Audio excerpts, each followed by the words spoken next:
everyone, what is up? Welcome back to the channel. If you're new, she's Brianna, I am Corey. Welcome to a Walt Disney World Q&A brought to you by all of your questions. At first I thought you were going to say like a sponsorship, like brought to you by Walt Disney World. I was like, they don't know who Brought to you by every single one of you because you made this possible. Yeah, because you made this possible. But hi everyone, what is up? Welcome back to my channel if you're new. My name's Brianna, this is Corey, like he just said, and we are filming a Walt Disney World Q&A today that is more geared towards the recent trip that we just went on, not so much in generic, general. yeah, like in general Q&A. We got a lot of very good generic questions like what's your favorite park, how do you maximize Epcot, that kind of stuff. We're gonna do either an entire podcast episode or an entire YouTube video dedicated to like maybe both. Yeah, like maybe both, but like more so geared towards those generic Disney questions. We also got a ton of questions on like budgeting. How do you budget? We got a lot of like first time tips for beginners. That could be an entire separate video or podcast episode in and of itself. So every time that we do a trip Q&A, we like to do basically questions and things that revolved around our recent trip rather than just like generic. Right. How do you maximize Epcot? Because that's like a question in and of itself for a whole kind of separate video. That's just an episode in and of itself. In and of itself, right? So like that's not. So we are doing all Q&As from our recent May Walt Disney World trip. If you have not had a chance to watch the entire vlog series, I will cue it down below. I'll cue it up here as well so that you can go ahead and watch it. So we are going to get into the questions of the day. There are like 50. And there was even more that we like put into a different Q&A that we'll do another time. So thank you all for submitting your questions because we love talking about this kind of stuff. I feel like this has become like one of my favorite videos that we do film. It's also a fun reflect as well. Yes, and also the thing that's going to be about this video is we're just trying to situate ourselves because Corey is way too big and way too large with his muscle arm that I have to like sit way over here and we look far away, but I can't snuggle because then I look really little and it's just like, what is the over-under of attitude looks that Brianna is going to give me during the course of this video? A lot of it. So you know what? Just have this on in the background. You'll hear some bickering. You'll hear some whatever because I'm going to move 100 times. I also have a snack and my water. So either way, let's get into it. So I kind of categorized these. Some questions will be a little bit longer. Some will be a little bit shorter. I don't know how long this video is going to be, but gear up because it's probably going to be pretty long because we've got a lot of questions. Yeah. So first and foremost, we're going to I categorize these out. So we did get a lot of questions on what merch that we bought on this trip. We are going to do a merch haul. We're going to start off the Q&A with that.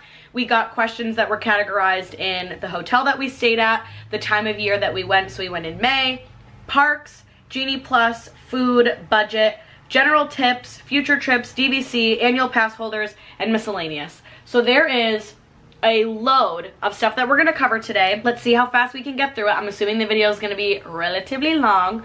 So pour yourself a nice cup of soda, juice, a beverage of choice, have this on in the background, or sit and watch it, and let's do a Disney Q&A from our May trip. So a question that we got a lot was a merch haul. Are you going to do a merch haul? What did you buy at Walt Disney World? Like all things merch. And every time we come back from Walt Disney World, I keep our bag like this until we film the video because then I don't lose things through the house or apartment. And it annoys me because I can't use my fun things until this video happens. So the video is happening today. Woo! So with that being said, I'm just gonna it's gonna be like Mary Poppins bag. We're gonna rapid fire. I was about to say exactly. Mary Poppins is just pull down, that's what we're trying. So the first thing that is definitely smelly, and I can smell it out of the bag because we've been using it, we did end up buying the shaken Jamaican cold brew from Joffrey's. So Corey ended up getting this at the Joffrey's in Disney Springs. This is absolutely delightful. I fell in love with this in the parks. Kudos to our friend Matt. Yeah. Of the Matt and Carter partnership up in Canada, and with a shot of hazelnut. Very good. So the other thing too is this is something that you have done on like the last two trips, but you didn't start. Every time that Corey tries a new coffee or like enjoys a coffee, he'll buy the bag, and it like it's like a reminder of the trip. Like, you know, we went during Christmas time. It's a souvenir. Yeah, they get to keep on living every day. Yeah, and I feel like when you taste the shaken Jamaican, you remember like the walk when we did Caribbean Beach and like being in Tomorrowland. So chatting we do with that. Matt and Carter in Tomorrowland, etc. Yeah. Next thing we picked up was the Disney's Walt Disney World just resort blend. So like your basic old resort blend of coffee from the good old morning cup of joe when you wake up. Yes. on the same train, you all saw this in the vlogs if you've watched them, but I did end up going and getting the Hollywood Studios 50th anniversary mug that they still had. I am so happy that we finally bought this. We have the Epcot one and the Magic Kingdom one, and so I feel like it was just necessary that we have our other favorite park. Next Mary Poppins thing is some of this stuff is wrapped. Presents! So it's nice to just like open it up. I think that this is our, so if you're new to the channel, one thing that you'll learn about Corey and I is that we do a lot of travel to Disney, internationally, weekend trips. We're very big travelers, so we have an entire Christmas tree dedicated to Travel, our travel ornaments that we get. And it kind of like brings us back to a memory. When we go to Disney, we always get 2 ornaments. One just that we love, that we think is beautiful, and one that really like commemorates the trip, or if we're staying in a new hotel or doing something fun. So this was one of the ornaments that we got, which was our Fantasmic Mickey with the 2023 year, because it was our first year that we'd ever seen Fantasmic. We're also going to write pass holder on the bottom because it was our first trip as pass holders, but we got that ornament to commemorate obviously 2023 being pass holders and seeing Fantasmic for the first time. Next is, this is another mug. I don't know if this is yours or mine. Oh wait, no, we only got 2 mugs. We only got 2 mugs. Okay, so then I know exactly what this is. Well, not mine, but like ours. So we ended up getting the Riviera coffee mug as well, and then the back will like change color, which is really pretty. So you've already seen some of this stuff from the other like haul that we did when we were there, but we got the Riviera coffee mug. Love that. Next, Corey, oh, these were yours too. I forgot that you bought these. My socks! Yeah, Corey got these Peter Pan Stance socks from the Stance sock. It is a tradition of me. There's a Stance socks store in Disney Springs, and I feel as though every trip I get a new pair of socks, and they came out with these bad Larrys, and I'm very happy with these. I already know which one is in here, and this was something that we talked about in the vlog that you've already seen, so I'm not going to unwrap it so I don't have to rewrap it. This is our Riviera ornament that we bought to commemorate staying at the Riviera, so you can put that over there. Beautiful. This, I know exactly what this is, which we've also already shown, but we'll take it out because now you can start actually using it. Woo. The amount of like paper they put on. You know what? I'm happy with that because I didn't need that breaking. Yeah, like look at it, like triple wrapped the dang thing. Corey got a On the Rocks glass with Disney's Riviera Resort on it so that he can drink his bourbon, do all his fun things with it. I think this is my pin bag, so we can wait for that. So Riviera quarter zip with the little Riviera logo here. Tommy Bahama, nice quarter zip. Lovely. Next is, we did get some shirts. So Corey got this one that says Walt Disney World, a little Walt, little Mickey, little Magic Kingdom. It's cute. Very cute. And then I got this one which says Greetings from the Galaxy, which I think is really cute. My first really like Star Wars t-shirt. I ended up getting this in a 2X so that it could just be like really oversized for like PJs and lounging around and relaxing. And it can go in the dryer and you won't care. Yeah, and then you have already seen this, which was the Riviera Resort like embossed t-shirt that I got from the Riviera because I wanted some clothes, but I didn't like a lot of their like women's stuff is just too form-fitting and I don't like that. Corey has, of course, the gummies, one regular, one sour. You can open them while we're doing the Q&A. No, it's okay. I'll save these for later. Okay. I haven't eaten lunch yet. Me neither, but I was hoping that you will do that. All right. And then last but certainly not least, we got a lot of pins. We got some fun ones. So this is kind of funny. We actually didn't get that many pins on this trip because we just didn't. Like there wasn't a lot of pins that we liked / wanted / needed on this trip. So first and foremost, we did do a little bit of pin trading. We did end up getting this little Mickey and Donald pin, which is really, really cute that we traded for. Then we got a Seven Dwarfs Mine Train pin to commemorate our first ride with Carter and Matt. Then we got a Riviera Resort pin so that we could commemorate us staying at the Riviera. Then we finally got a Guardians of the Galaxy pin because we have been wanting one, but they didn't have any. Then we got a Minnie and Mickey's Runaway Railway pin because we actually rode this with 2 friends that took us to the Moonlight Magic Hour, so we wanted to commemorate that. And then we got 2 Tron pins. This one is, I think it's the pass holder one and it's got the year on it, and this one is just more so like the light cycle itself. So we ended up buying 2 Tron pins just because we kind of wanted 2 from this trip. And that's the merch haul. That was it this trip. And I say that's it like we didn't get a lot, but I feel like this was a trip that we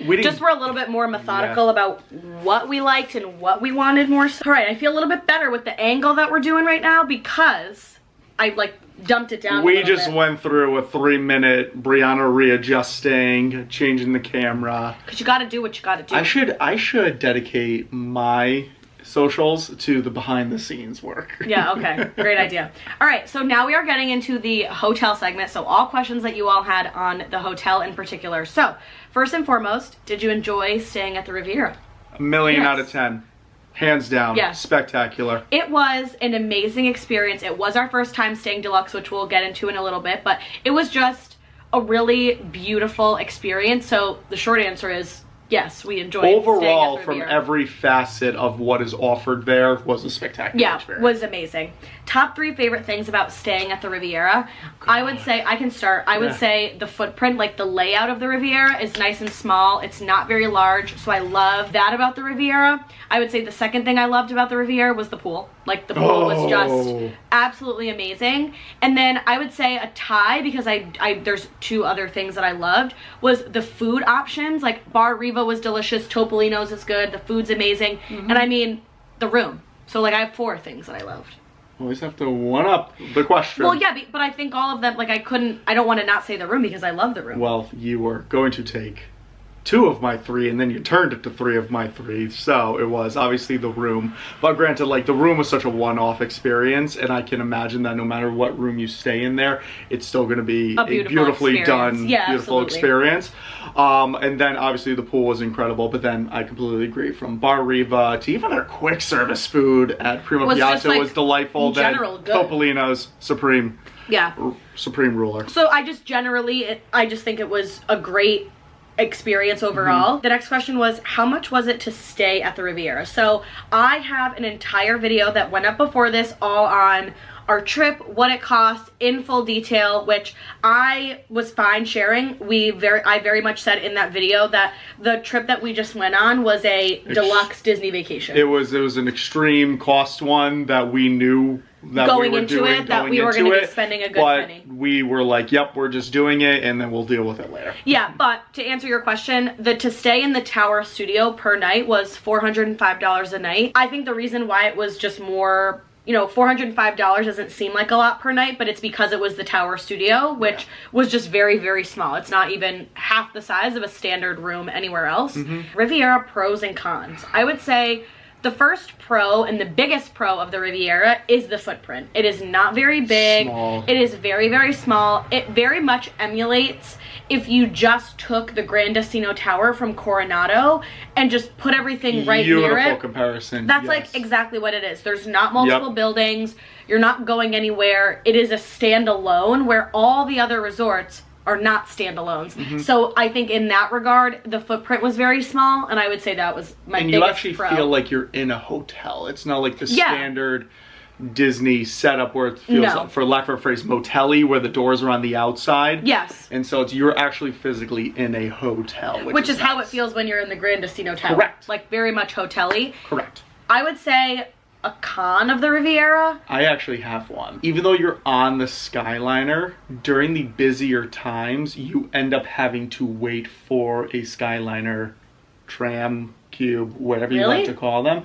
Well, during the busier times, like there were instances where we were sitting there because it was like full, and then finally one popped up. Yeah. So because since we're attached to the hub of Caribbean Beach, but that's where everyone is coming from, it could be a little bit of a smidge longer wait if you were traveling during the busier times. Yeah. Other than that, though, that wasn't even going to be my con. I would say that my con was where the food was amazing in all facets. The quick service was not...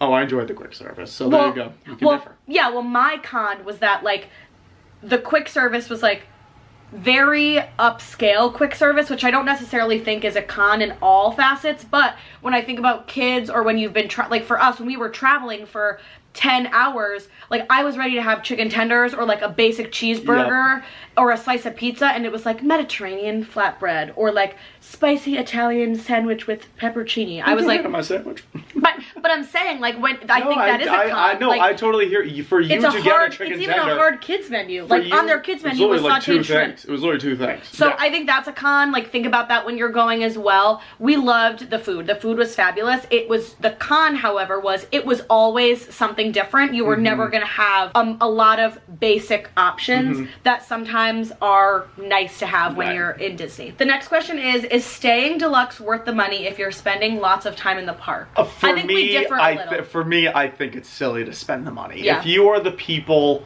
that will literally go open to close in the parks, or open to, like, because Magic Kingdom, let's say you leave after the fireworks, so open to 9, whatever, and you're not really enjoying it, and you're literally just going back and just laying on your bed just because of you're exhausted like you would do at any other resort, I think it's silly. For us, it was worth it, and it's going to continue to be worth it when we have the opportunity to, because we take the breaks in the middle to go either enjoy the room in the AC or to enjoy the pool. We take a rest day.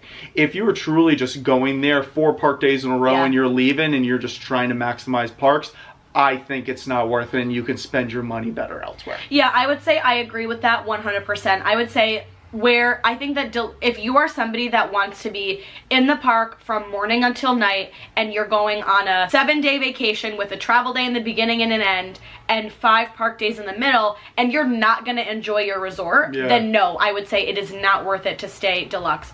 If you are somebody who wants to take a rest day and you want to enjoy your resort, even if it's one day and the rest of your days are going to be in the parks, then maybe it is worth it, because when you are spending an entire day at a resort, it might be more challenging to do a ton of stuff when you're staying value, right? Or if you're not on the Skyliner and you're stuck at that one resort, then I would say that's where it would be one-off, or do a split stay and book your last 2 nights at the Deluxe Resort. But that's what I would say on that. The next question is, how easy / how long did it take to get to the parks not on the Skyliner loop from the Riviera, and how was getting around from the Riviera versus other resorts? I have no problem. I can answer this to start. I mean, we can only answer to Magic Kingdom, and it was great. It was easy as can be. Yeah. It's the one bus stop that you just simply get on in, and then what, 10 minutes like normally?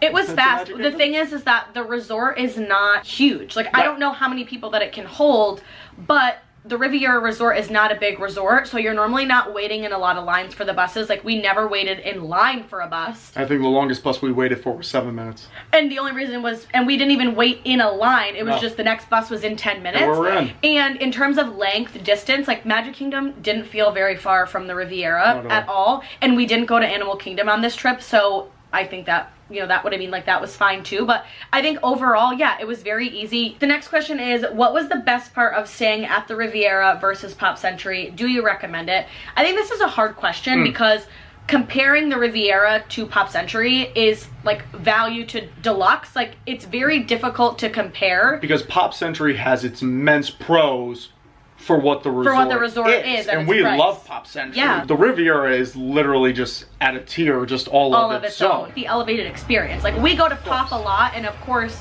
we stay at Pop Century. We love the Skyliner. We love that it's quick and easy. We stay for longevity. Yeah, like, we love that stuff. Love that. However, I would say that the overall, like, do I recommend it? Yeah, I would recommend staying at the Riviera because it's a beautiful, incredible experience. The next was, how did you shower after checkout from the room? There was showers in the bathroom at the Riviera. So the bathrooms that you would use for the pool that are outside just behind Bar Riva, actually within the bathrooms there's a separate doorway that is a shower. A shower. Which was insanely convenient. After staying at the Riviera, will it be hard to go back to value resorts? Will you ever be able to stay at a value resort after staying deluxe? I mean, personally for me, of course the first time going back is going to be like, oh, I miss the Riviera. Yeah. But it's doing it consistently, unless you're a DVC member, it's just so unrealistic, unfortunately. So for us, like, I have zero issue going back to a value resort, i.e. Pop Century, or staying at a moderate. Like, both her and I loved French Quarter. We are looking forward to future stays at Riverside. We love Coronado. Yeah, I think it will be difficult, right? Because, you know, there's not as many kids, right? It's a very, very upgraded experience. It feels like you're going on a vacation, not to a tropical island, but like your hotel room is just different. The amenities are different. The luxury of walking and having a coffee shop in the hotel, different. It's just a different feel. I don't think it will be hard for us because we just like trying all different things at all different levels. So I don't know. I don't think it will be hard for us. And the next question is, how would you rate the Riviera, your new favorite resort? Would you do the Riviera again? Absolutely. In a heartbeat. Absolutely will do the Riviera again. I would rate it a 10 out of 10 experience. There was not one thing I would change besides the quick service thing and how I feel like they could have different, more generic options. But We would love to stay at the Riviera again. It was an incredible experience, and it was also our first time ever staying deluxe. So I think that that's another thing to consider, is like we've never stayed that way before, so it was fun to stay deluxe. Absolutely. So now we're going to talk about the time of year that we went, which we did go in May, and we did get a lot of questions on like weather. Do we like the time that we went? So the first question was, did you prefer Disney in May compared to colder seasons? Did you find it way too hot? I love going to Disney in May. May reigns supreme. May reigns supreme. We have been to Disney in March, April, May, September, and November. And December. So we've been to Disney 6 out of the 12 months a year. I would say that June, July, and August, you don't need to try to know what it feels like, because it's going to be 100 degrees no matter what, right? So those 3 months are counted out. Then January and February are the cooler months that we've never been. Like, we've never been in Disney when we've had a high of 65. We've just never experienced that. Imagine that, though. Ooh. Yeah. Did I find it too hot? I'm not going to Disney to be in the Arctic. I'm going because it's warm. But then a benefit to like how we do our days is taking that rest section in the middle of the day, which tends to be the hottest part of the day. So even though, yeah, it's 90 degrees out, we are refreshed or about to be refreshed, where it doesn't really affect us. The next question was, do you feel like visiting Disney during May is a good month for least amount of crowds? 100%. Yes. And I'll tell you why. May is that month of the 12 months of the year where for Florida and the South, is their schools don't get out until like May 20th to 26th. Parents are not going to pull their kids. Parents in Florida are not pulling their kids to take them to Disney in May because they're going to be out of school in a few weeks. And to play devil's advocate, if you're in Florida, you may not be vacationing to Disney World. So keep that in your mind as well. And especially the students that are in the South and kids in the South. In the North, where we're from, people travel in the North over February and April break because it's freezing and it's cold, so they want to go somewhere warm. And our schools don't get out up here until June 15th to the 20th. So June, they're not pulling their kids the last end of school. They're just going to wait until the school year is over. And then also May up here is lovely. So it's like there's no reason, there's no will or like anxiousness to like, oh my God, I got to get out because the weather's miserable. The weather's turning lovely and it's nice. Right. So no, I think that May is, I mean, we went on our first ever trip in May of 2021. We just went now 2 years later, May of 2023. And let me tell you, like, May is by far one of my favorite times to go. Lovely. And the crowds are low because there are people, like, let's not say there's no people, but there's just not that many. For Disney standard, it's dead. The next question is May the best time of year to go to Disney? We always go in September or December, but maybe now May. Like I said, I recommend going in May. It's a fun, different time. Be prepared for the heat. Like, it's gonna be hot. There's not gonna be sometimes clouds. It's gonna be warm, but I don't want to go to Disney in 110 degrees where I'm suffocating, but I like going to Disney when it's warm. I like being in the parks in shorts and tank top and not feeling like I need to layer. I enjoy Florida for the heat, so I mean, we like to go in May. But then not a knock to September. We went in September outside of Hurricane Ian. The weather was phenomenal.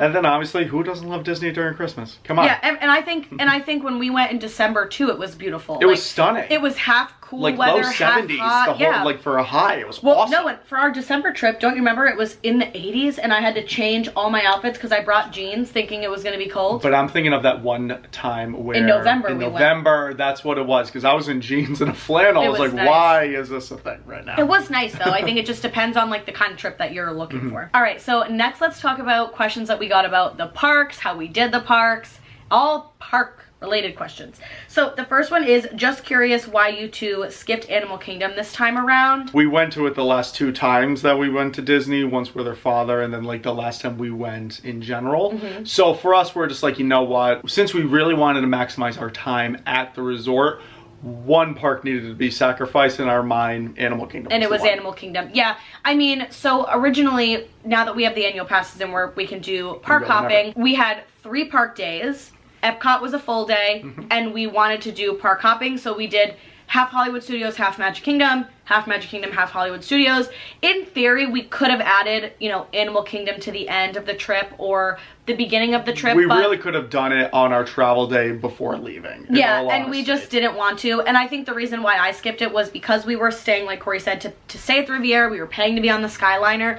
I just wanted to enjoy more quick in and out Skyliner parks than honestly being on the bus. So that's why we decided to skip. Exactly. The next question was park hopping tips. I would say for me, when it comes to park hopping, like they are long days. However, you need to know what you want to prioritize in conjunction with having good communication. So like, for example, when we go to Hollywood Studios for the morning and we know we're gonna park hop, we say, okay, what are the 4 rides that we wanna ride? What are the 2 snacks that we wanna eat? What are the drinks that we wanna drink? So that we know like what we need to get done in the morning. And I think when you set what you wanna do, that's the way that you have to do park hopping. You have to know what you wanna accomplish in the morning and at night too. And at night, know what you want to do. I was literally about to say and at night because a prime example, if you want to do Epcot at night and you want to ride Remy's, you're either waiting in an insanely long line, or if you have Genie Plus, you have to hopefully luck out and you're getting, or you know that you're going to jump in the line at like 8:30 when it's short, right? So it's just like about being strategic. So that's what I would say. The other thing for us that we really have never done before, so we can't give too many tips on it, is the idea of going to a park in the morning, going from, we'll do an example. We've never done Hollywood Studios in the morning, taken the Skyliner to Epcot, and then went home. Like, we've never not had a resort break in the afternoon. So in terms of park hopping and that, I would just say, like, stay hydrated and get ready to walk. Stay hydrated. Because it's a long day. Mentally, it's exhausting because you have to go from... Like, I think people forget that Disney's mentally exhausting. When we'll talk about it, when we did our 3 parks, like, it's like changing from the Magic Kingdom mentality to the Hollywood Studios mentality, the Epcot mentality. Like, it is a big mental overtaking. It really is. The next question is, would you do the 4 parks in one day challenge now that you've knocked out 3 in 1? I would probably have an aneurysm and freak out. Why? And that just sounds so stressful. We did 3 with a pool break. It was stressful for me. The answer to your question is yes, we would do the 4 park challenge. I actually don't believe that it would be as difficult as a lot of people say that it is, because we did 3 in a day with extra magic hours, but with a pool break and just lounging around. Actually, we definitely could do 4 I don't mean to interject. I will actually ask this question because I actually don't know. What is entailed in the 4 park challenge? Is you just showing up? Hey, Main Street, how you doing? Well, no, you have to, you have to do No, rides? I think you probably have to ride a ride in each park. And eat something. Yeah, I don't necessarily think it's that, structured. I think I could finagle a ride and a snack at the park. I think you could too. That works. The next is, how did you enjoy the 3-day park hopper day? I liked visiting 3 parks in a day. It was really fun. It's not something I would do every day, but I have to say I enjoyed it on the last day of the trip because I felt like it was the catch-all of what did we not accomplish yet that we want to. Yeah. And I feel like that's exactly what it was for. And we insanely lucked out about the deluxe evening hours by staying at the Riviera, so that made it easier to plan the day of doing the parade. Yes, 1000%. Next is, any strategies for maximizing time in the parks, getting rides done, enjoying fireworks and shows, etc. If you're staying on Disney, that too, but if you're staying on Disney property, you need to be maximizing early park entry. I understand it's early, but if you want to get a lot done, that's the way to do it. When we went to Magic Kingdom in the morning, we bang out 4 rides in an hour. In an hour. Or less than. Like, it's just, you have to take advantage of early park entry because it doesn't interfere with your lightning lanes. Nope. It's not interfering with anything other than that.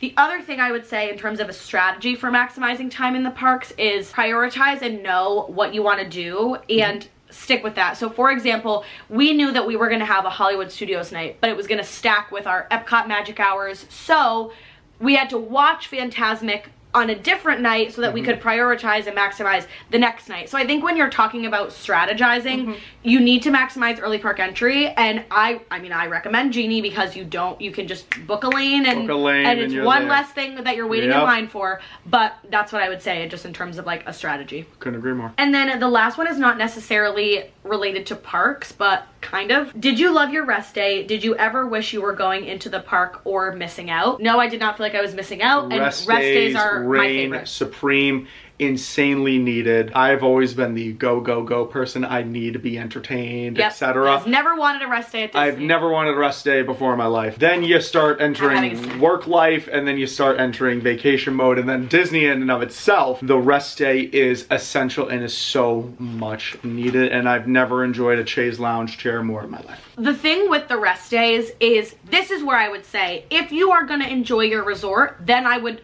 stay at not the all-star movies or music, because the idea of staying there for a rest day for the two of us, that's not the kind of trip that we would do. If we were staying at all-star movies or all-star music, we would be park. Like until we drop, like park till we drop, shop till we drop. That's just what we would be doing.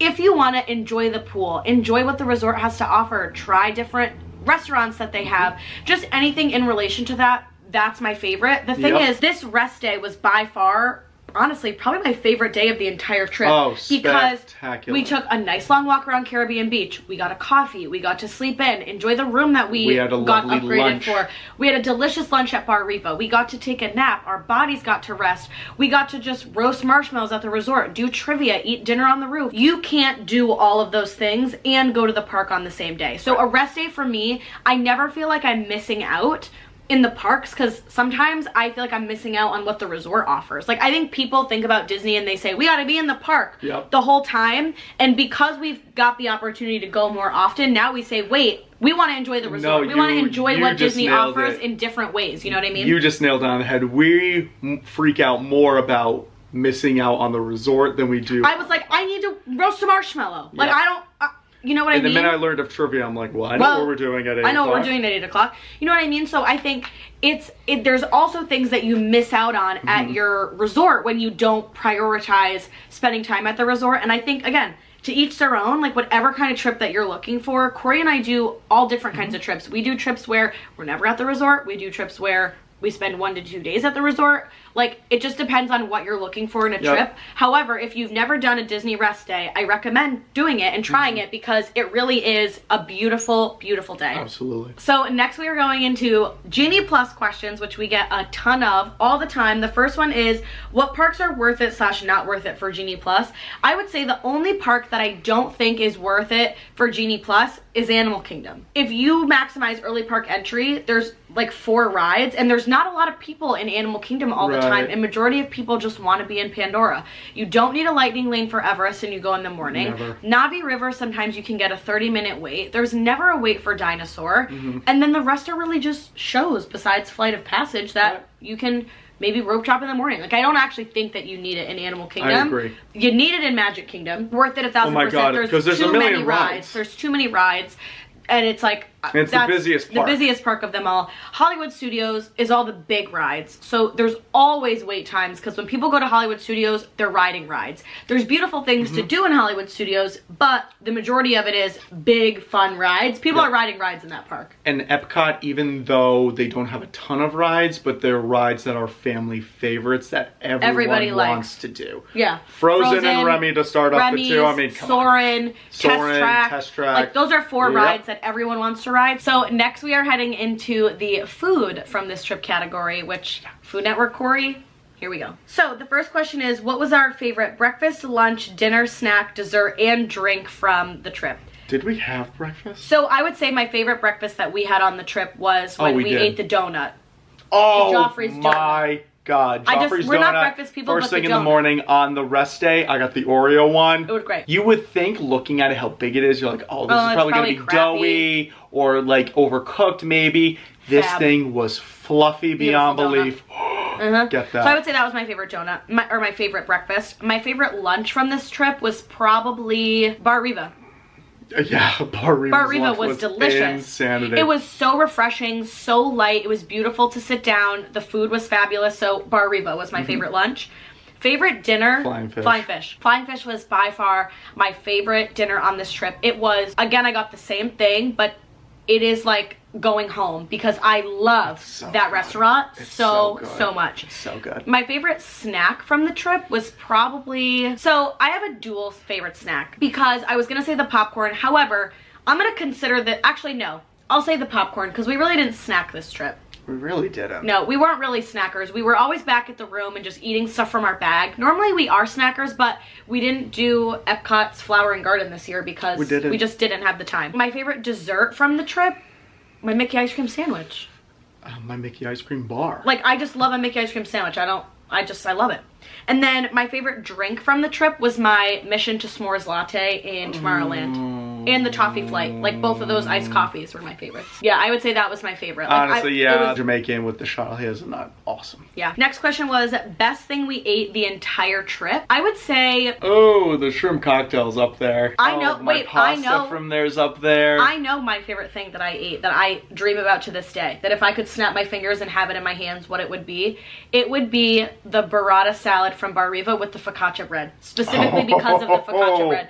That was the best thing I ate on this entire trip, was that burrata. I said it in the vlog. I was like, she came out the door and we were at the farthest table and you smelled that bread. Girl, I could smell that bread. That was by far the best thing that I ate the entire trip, was the burrata. It was awesome. What was that your favorite too, or did you have a different one? I'm gonna have to go with my pearl seafood pasta from Flying Fish. From Flying Fish, that because was good. With the addition of the octopus tentacle. Restaurants and quick service you would eat again and which you would skip. So I think we can start with restaurants that we would eat again. Flying Fish, as always. Flying Fish, naturally. And Bar Riva. And Bar Riva, absolutely. Those are like my two new favorites. Something I would skip is where I liked Docking Bay 7. The chicken meal that I had was like... I'm sorry, it was pathetic. The chicken was awful, and I would definitely skip Docking Bay 7 unless you're going to get the ribs. Get the ribs or the spicy chicken like I got. But to preface on the spicy chicken, which is another demerit on her end, it is spicy. Oh, I thought, because I don't like that it's just a big old chunky chicken. It is spicy. So I didn't give you a bite because it is spicy. I immediately tasted it. I'm like, this is getting to the potential spiciness for me. You're going to hate this if I think it's about to be spicy. So in terms of restaurants that we love Flying Fish. We loved Bar Riva. Things that I would skip, honestly, Docking Bay 7 for the meal that I had, I would definitely skip. And I did not like going to Woody's Lunchbox for dinner. And then the last one that I'll say for a skip is I would skip Tony's Town Square in Magic Kingdom if you're getting anything other than the garlic bread and the shrimp scampi. That's like the best things on the menu. Don't get anything else. And if you're not in that craving, don't eat there. The next question is, how do you and Corey plan out all the restaurants you eat at? Any must-dos on each trip? I tell Brianna which ones are my non-negotiables, and then she wakes up and books the reservations while I either go to the gym or sleep like a baby. So really we just talk about what places that we want to revisit or what places that we want to try, and then we book them. Like I forgot to add, a restaurant that I would recommend is Tepanato. Like, that was a fabulous experience. I feel as though every trip we go on, Tepanato's there and we speak a huge game about it, that I feel as though that just came naturally to them, that's a repeat. So I would say, like, that's kind of how we book it or plan it, is it's like, okay, if we're going to go to Disney Springs and it's going to be for dinner, do we want the Boathouse? Do we want Chef Art's Homecoming? Do we want Jaleo? You know, do we want to eat on the water? Do we want more Spanish tapas style? Like, we kind of talk about what we're in the mood for. Or we say, okay, someone rated this restaurant really high. Do we want to try it? Do we not want to try it? So we talk about what we like to do, and then I book them. We even are daunting, and we do the rated low ones, and I'm like, I'm not going to knock it until I try it. So if the camera changed at all when we were moving around, it's because the battery died, so we needed to move along and plug a new battery in. So sorry for the change. We had to do emergency surgery. Yes, we most certainly did. So next we're talking about our annual passes. We got a lot of questions on just like annual pass in general, so this was our first trip with an annual pass, so we're going to talk about it. The first one is, how did you decide money-wise that the annual pass was best for you guys? We're thinking about it possibly. So in theory, the annual pass, we have the most upgraded pass that you can have. We have the Incredi Pass with the Photo Pass and the Water Park Pass. After tax, it came to $1,700 per person. If you go to Disney World and a Park Hopper Pass for the day per person is $200, you need to go to the park 9 times to make yourself a little bit over breaking even. You'd make your money back. Now, we go to the park at least 5 to 10 times a year into the physical parks itself. Into a physical park, not considering park hopping. Yeah, not just like just going to Disney, but going into the parks itself. We also enjoyed going to the water parks, so we decided that that was going to make the most sense for us. And additionally, we went to Disney. The total amount of times we entered a park was 17, I think was the math. Between December of 2021 and this past trip that we didn't count the park ticket. That was one of the reasons, was we do go into the parks at least 8 to 10 times a year. That's just, we choose to travel to Disney, we go for longer periods of time, so we wanted to do that, number one. The next thing is that when we go to Disney, the way that we travel to Disney now is so different than the way that we did it on our first ever even 2 trips that we booked, because I don't want to say that we're more like go with the flow, but we like to park hop. We don't need to be in the parks morning until night. And so having an annual pass gave us the luxury to say, well, we can just book an Epcot reservation for our travel day if we want. Right. We can go into Epcot for lunch if we want. The other thing is that you do get discounts at like restaurants and stuff like that. So we decided that it would just make sense holistically for the discounts that you get as well to become annual pass holders. And the other thing is Disney will do special hotel deals for annual pass members. So for example, there's a deal going on right now that from July 10th to September 28th, annual pass holders can receive up to 35% off hotel rooms. Like pop rooms are going for like $130 to $150 a night. That's like very, very cost effective if you're just booking the hotel and you already have your annual pass. Right. It also allowed for us, the reason why was it allows for us to have more flexibility around when we travel. I travel a lot internationally for work. We like to travel a lot as well. We can say a month in advance, hey, there's a really, cheap flight and cheap Disney hotels. Do we want to go to Disney for a long weekend? We could work while we're at Disney and just go to Disney on the weekends, and like we can say yes because we can go into the parks when we want. The next question is, how did it feel to be annual pass holders at Disney? Any noticeable differences on this trip? I would say it felt great. Number one, it was so great to say we have a discount. Saying any discounts? Yes, I annual do. Pass holder. Annual pass. That was great. Yeah, I loved it. I would say any noticeable differences? Yes, I felt less stressed to get everything done because I knew subconsciously in my head that with my annual pass, I would be coming back and utilizing it, and I could kind of come and go as I please with my annual pass.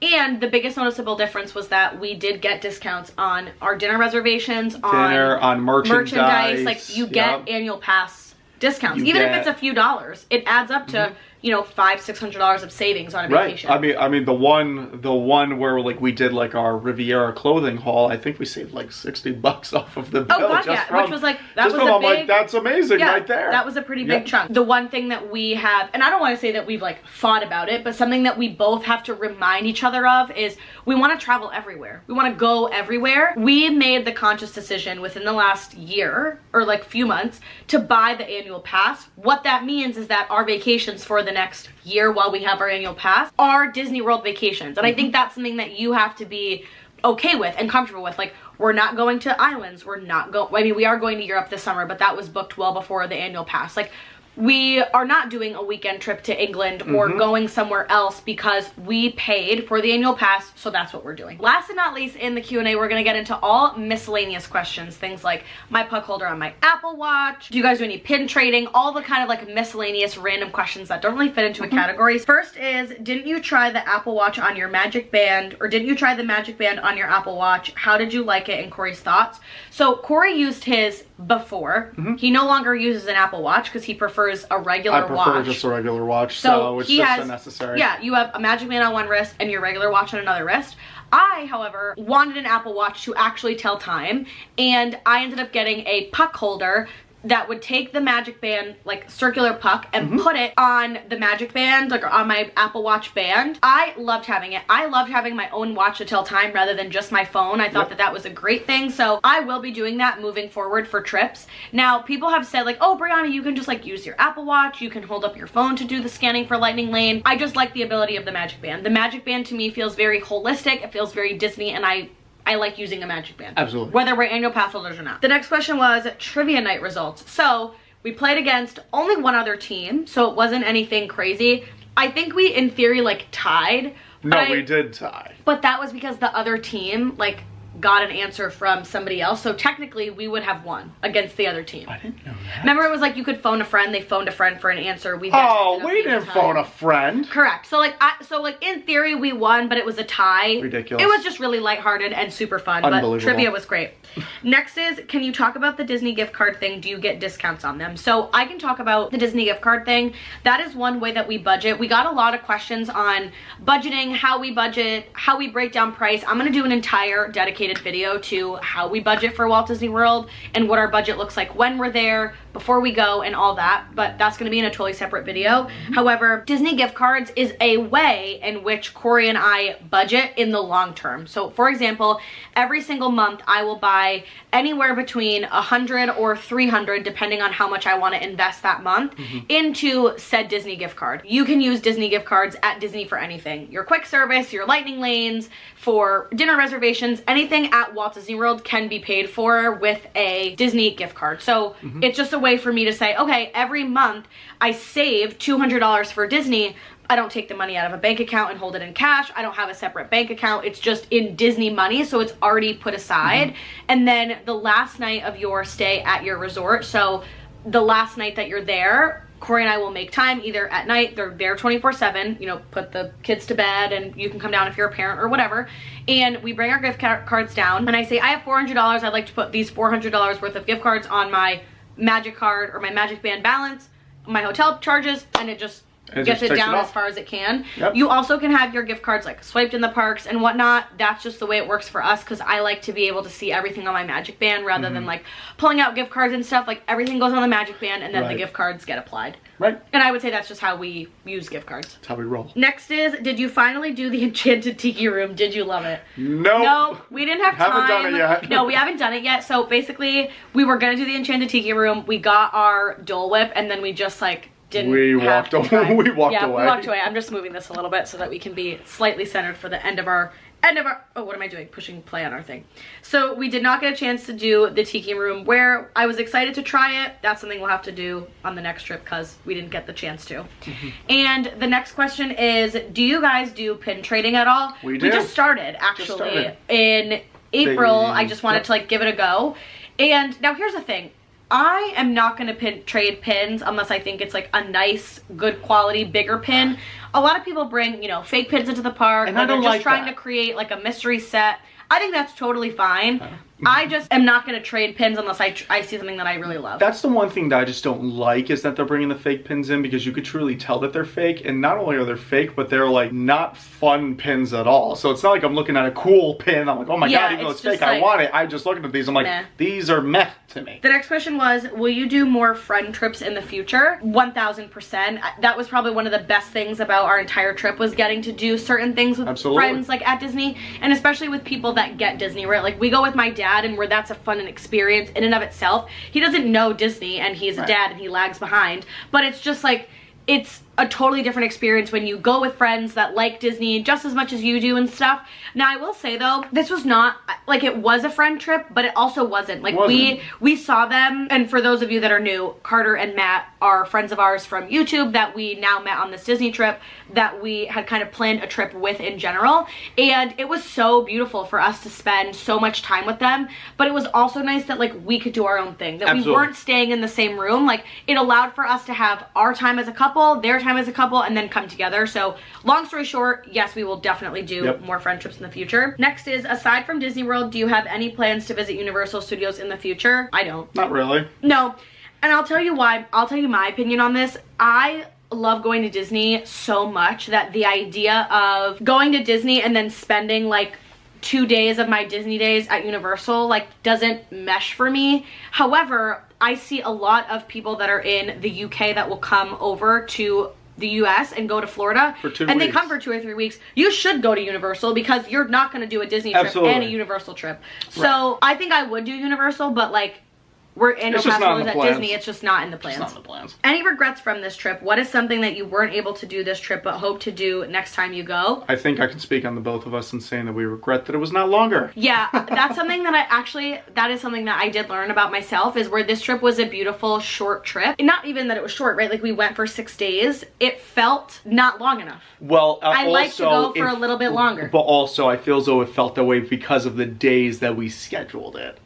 Yeah, Thursday to Tuesday feels shorter than Monday to Saturday. We got on a Thursday, and then on Friday she's like, we're leaving Tuesday, it's almost over. And I'm like, it's literally day 1. What are you saying that for? Because the days of the week feel different, right? Like 6 days, like Monday to Saturday, just actually physically feels different than Thursday. Both her and I agreed that we at least needed just one more. We needed one more day. Just one more. I think that we knew going into this trip that it was going to be really jam-packed and really fun and beautiful, and that we were going for the resort. However, in the same vein, it's something that we learned where I wish that we added just like one more day. I think we just needed one more. Okay. The other thing is I regret not getting cheeseburger spring rolls. Oh. We just didn't have time. Oh, and we also didn't do Journey Under the Sea. Yeah, I didn't get to do The Little Mermaid. So there was just, it was a very high paced trip, which was beautiful, and it was definitely by far my favorite one that we've done, but there were some things I wish that we had the chance to do. So the next question is, as many times as you've both went to Disney, is there anything new that you both experienced on this trip? Yes, however, let me say, every trip that Corey and I go on, we experience something new, because no Disney trip is the same. Even if it's, you know, oh, we went to the Polynesian to get ice cream and instead of getting it at Magic Kingdom, like, because we left the park, that's a new experience. So I think every trip that we do, there's always something that we do different, aside from just sitting on a ride, right? There's just different ways to do things. Right. Well, I mean, one big thing that was, I mean, we've got two. Fantasmic was one. Fantasmic was one. We did the pool bar at Yon Beach. That was one. That was so fun. We've never done that. And we stayed in a new resort. So like there's so many new things that we did on this trip, especially that every trip that we go on, we try to never replicate or duplicate a past experience, right? Like our September trip that we went on in 2022 was 11 days. Even if we do another 11-day trip. We definitely can never replicate that one. Thank you, We were there for Hurricane Ian. But aside from that, like, we just will never be able to replicate exactly the way you do it. You just always do things differently. And then the last and final question of the Q&A is, what is your standout #1 favorite memory from this most recent trip? Now, I feel like I have two, but I don't want to have two. I want to have one, but I have two.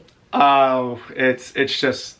For me, it was the re-seeing Happily Ever After.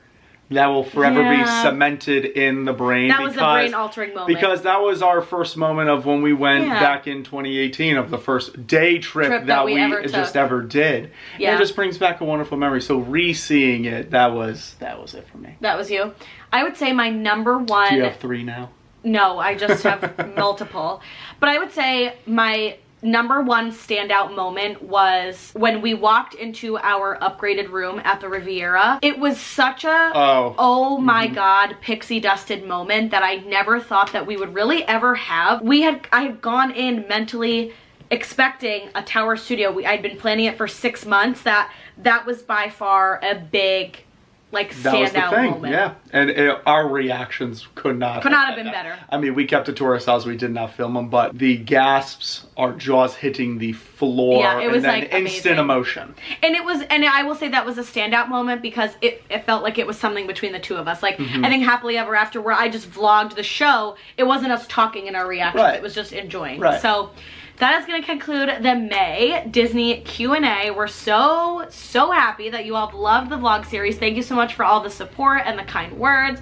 Thanks for bumping into us at the parks and saying hello. This is officially the end of our May trip series for Disney because we do a Q&A. I did a what we spent at Disney. All the vlogs are up, the pack with me. And we got a haul in here too. And you got a haul in here. So everything is done and solidified, kiboshed on, a big period. It was a beautiful trip, a beautiful series. Truly one of my all-time favorites. This video must be at least an hour long. But thank you for being here. Thank you for being here if you're still here.